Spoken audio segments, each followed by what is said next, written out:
Okay, good morning. Welcome to Method 1004. Math 1004. So we're going to do another project today from an illustrated theory of numbers. And it's this interesting problem about calculating cosine of 72 degrees. Yeah. So am I on screen there? No, not quite. Look at that. All right, so this is a problem you did a little bit of on Friday. Yep. But it also gave you some trouble. And we have... Do you remember some projects we've done before about cosine of 72 degrees?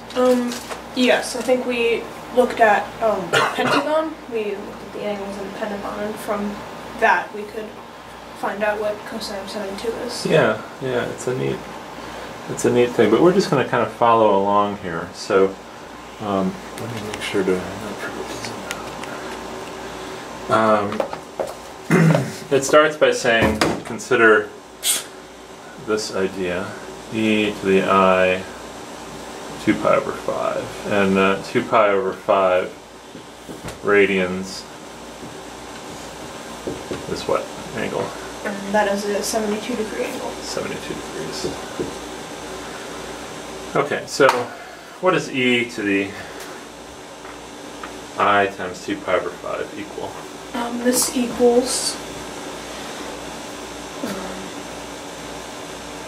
cosine of 2 pi over 5 plus I sine of 2 pi over 5. Alright.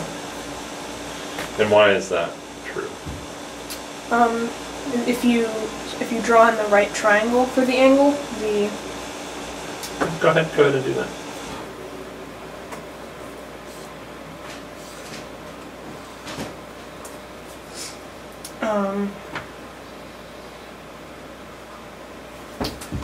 Yeah, if your distance out, this is actually going to be 1.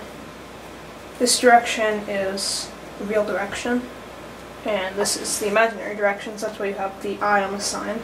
Okay. 2 pi over 5.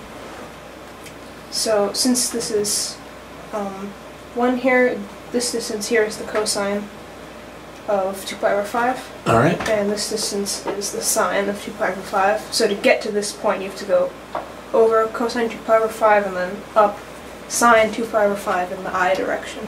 Okay, that's a good explanation. How would you explain why e to the I 2 pi over 5 is equal to that? And I mean, this is a pretty good way you can kind of think of these as vectors.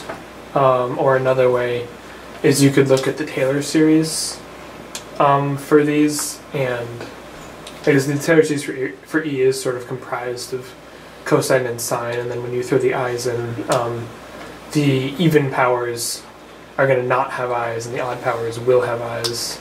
Okay. So then the extra I and the sine kind of balances that out. Alright, yeah, so this is just a general...